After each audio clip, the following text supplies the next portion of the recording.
Not looking forward to it. I'll get my oil changed. It's going to be expensive. So I got to get all this other stuff fixed. Oh, Happy Sunday morning, y'all. Heading to church. And delicious breakfast made by yours truly. Cheese, eggs, and bacon and cornbread.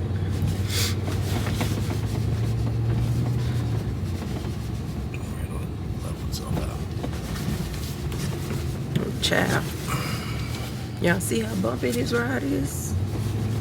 Ooh, child. Ooh, child. My airbag's acting up. So, oh Lord, I don't even think this is gonna work for the camera. Well, give it about 10 minutes. I'll be back. It just took a minute, y'all, and it wasn't too long, like 30 seconds. So we are heading to visit a house church for the second time. We went and visited last week, and that was a really great experience. And so now we are heading back.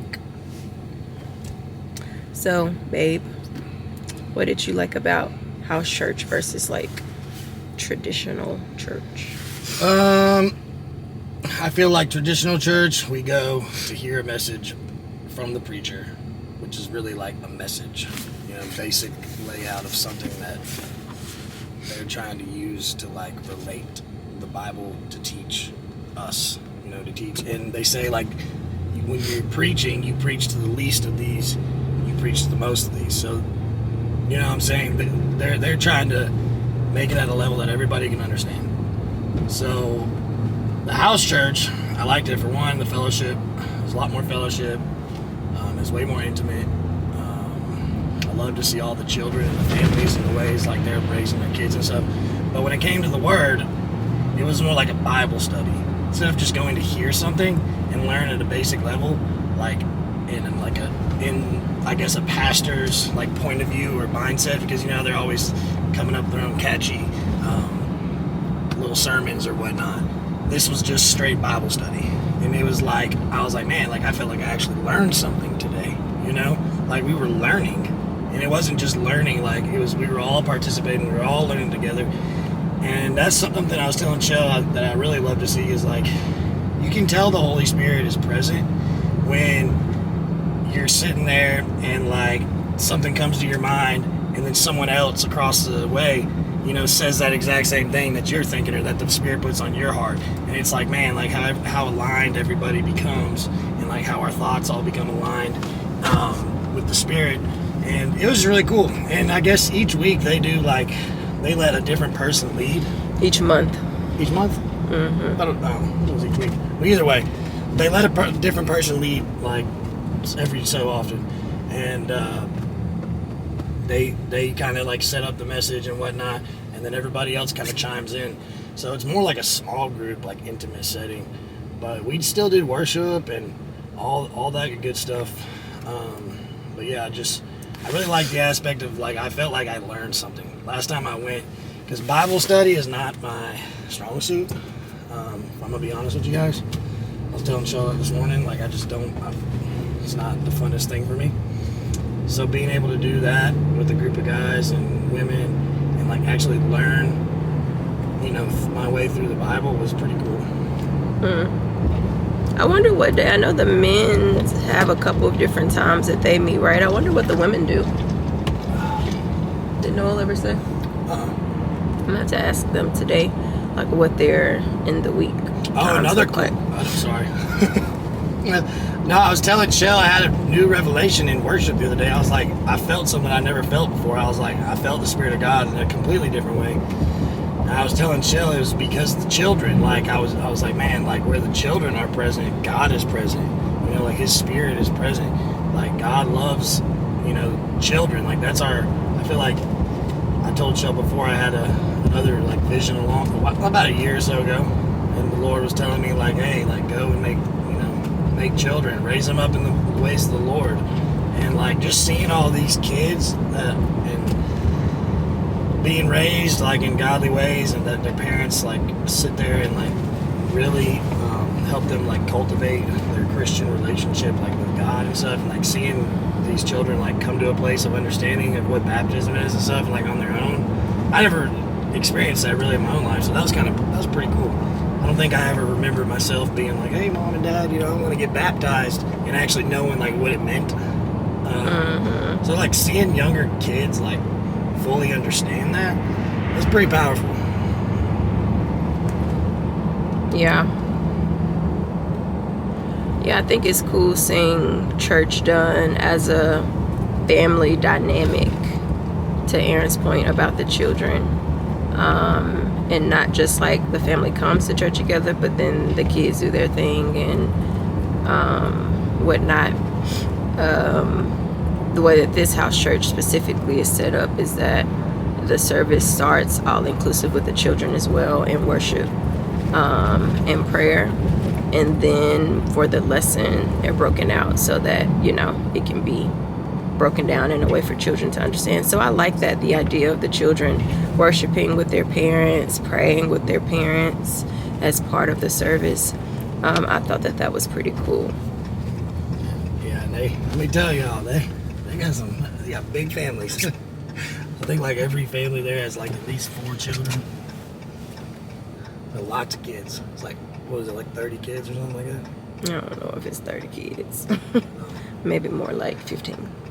Well, it was, I don't know. It wasn't, despite what I might think, like having there be so many kids, it wasn't really like a distraction like you might think as well.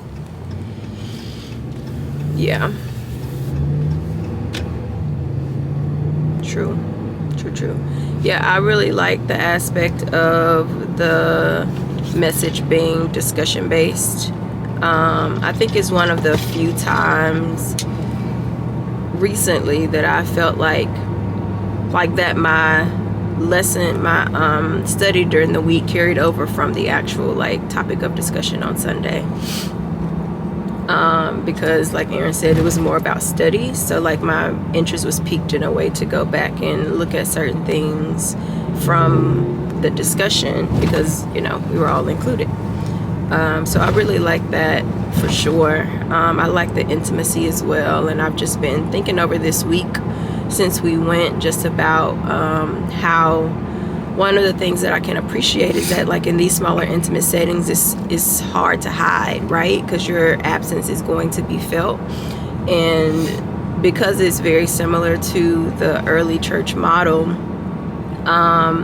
if someone makes a commitment to a space like this, like they are fully aware of what they're committing to, because it's so relational, it's so intimate, you can't hide. And so I think that it also just grounds believers in commitment to the body in a different way than the traditional model of church does, because it can be easier to be missed even in what would be considered small churches, you know.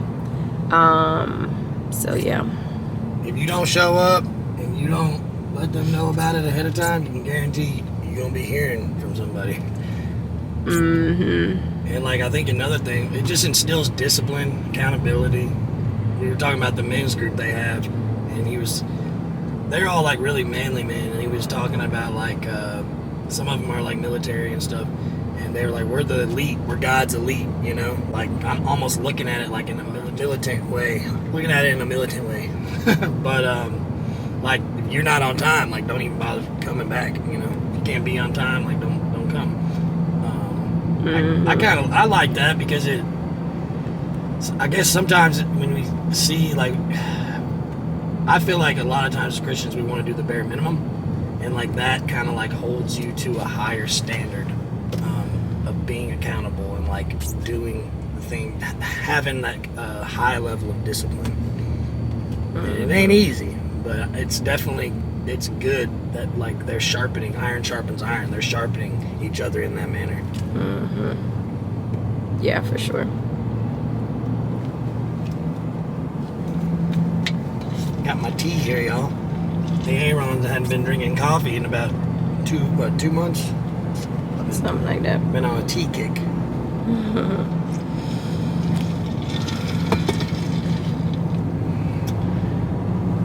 So yeah, those are just some of our thoughts around that.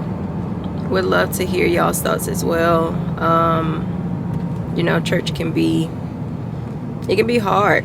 it's one of those. It's a relationship just like anything else. So it can be hard finding the right church for different reasons. Navigating relationships within the church body comes with its own thing.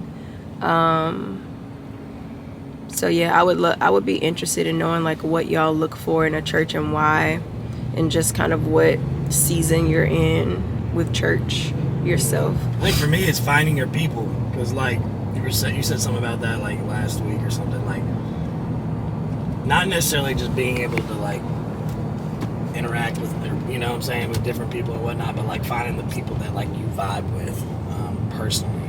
I'm just trying to figure out why this car up there is going so slow. But yeah, that's definitely a big part of it.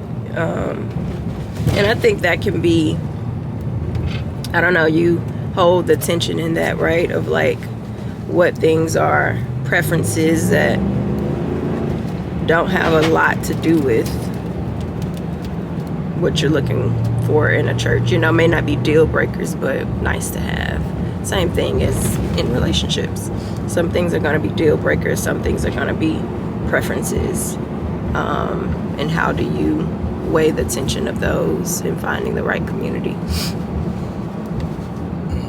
Like, I would prefer a diverse body, but that's not a deal breaker for me. That's an example for me. And this church isn't diverse in terms of race. I'm the only black person. It's diverse in terms of stage of life. Like, they have some singles and married, so that's cool. But for some people, that may be a deal breaker for them, just for different reasons. For me, it's not a deal breaker, but it is a preference.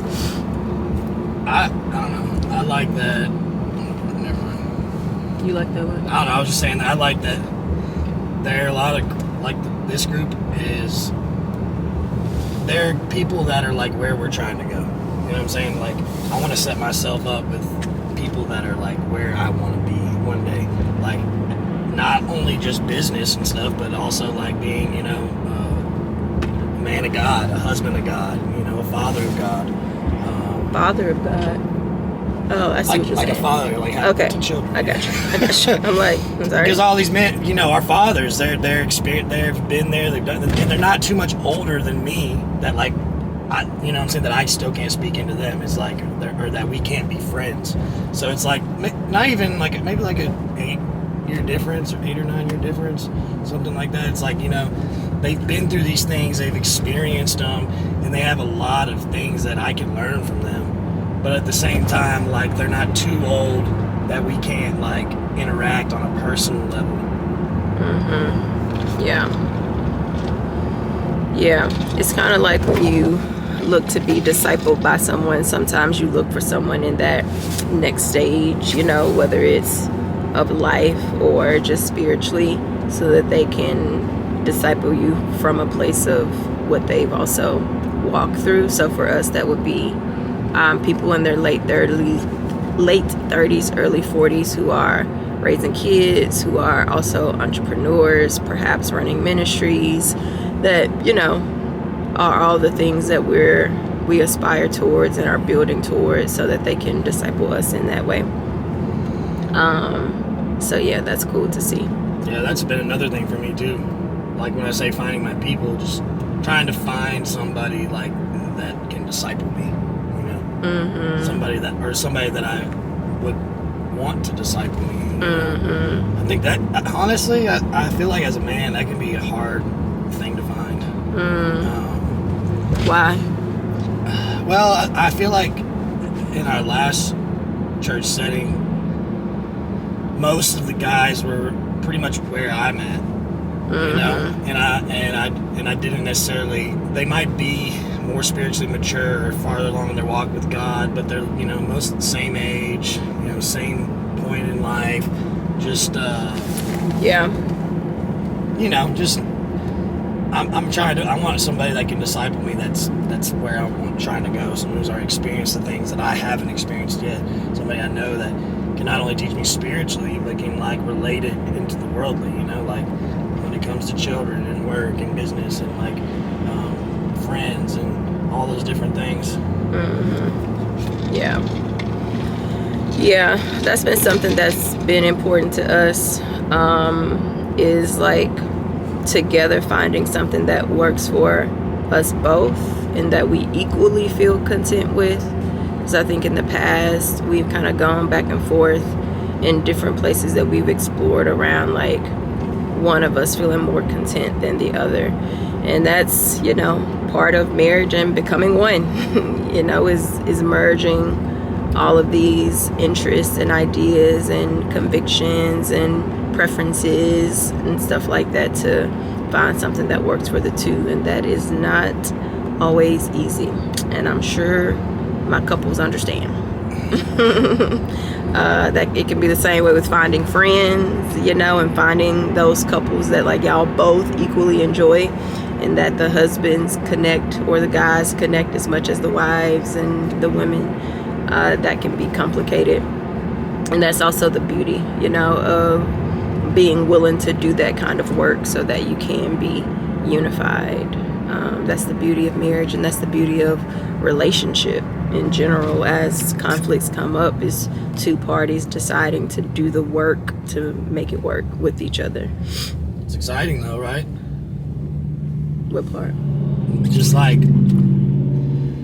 we're, you know, trying to find that balance. Like one of us could not be feeling content, the other one might be feeling content, and it's like I think sometimes when we are content and the other one's pulling us in a different direction, like we can, for me, I feel like sometimes it's like, oh man, like, you know, I'm comfortable here, like what, like this isn't, like what more could God have for me? And then like when we do decide to make that leap of faith, being satisfied in a manner that's like, whoa, like God just blew my, like did more than I ever could have imagined. You know, I was content here, but now I'm feeling more content here.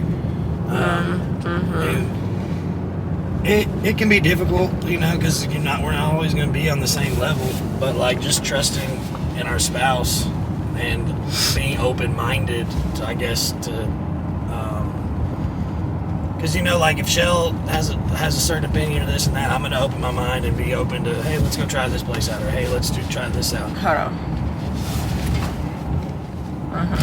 And I know she's the same way towards me. You know, if I'm not feeling content in a certain way, and she's in a place of contentment, I know that she's going to open her mind, you know, to see why I'm not feeling that way, or even to go explore other routes. And it's through the exploring, I think, that God kind of blows your mind and shows you, like, I don't know, I guess he can kind of just show us both, like, hey, like, look, like a more clear picture, I guess. Yeah, for sure. So, yeah, those are I missed my turn. some of our thoughts on this here cloudy Sunday morning. Okay. All right, I think I got cut off because my memory card was full, but backup memory card. But I was saying, yeah, those are some of our thoughts as we head to church this morning. So yeah, we would just love to know y'all's thoughts as well. And the thing that I'm reminded of too is that like it's not better or worse when it comes to these things. It's truly just like different. It's just different. Something we did miss out on too, because we were also, remember how the other day me and Shell were talking about the difference between a small group and a house church, and Were we talking about that on here? I don't think we were. It was Okay. just you and me. And I was asking, I was like, man, babe, like, what's the difference? And you're saying, like, you know, because they have a what am I trying to say? Not a hierarchy, but Yeah, level of authority. yeah. And it's cool because I was, you know, my eyes were open and I was like, man, like, you know, you got to be careful, like, who you have teaching your children and know, like, what they're teaching, you know? You want to be sure that they're rooted in teaching them the right things when you're not around. And I thought that was pretty cool here, too, because, like, there's, like, 3 guys that are previous pastors at other churches that are at this home church. So they definitely have a level of authority, but they also, you know, have experience and knowledge that you can trust. So that was pretty cool for me. All right, we're here. Let us know your thoughts. Until next time, folks, we are out. Bye, y'all.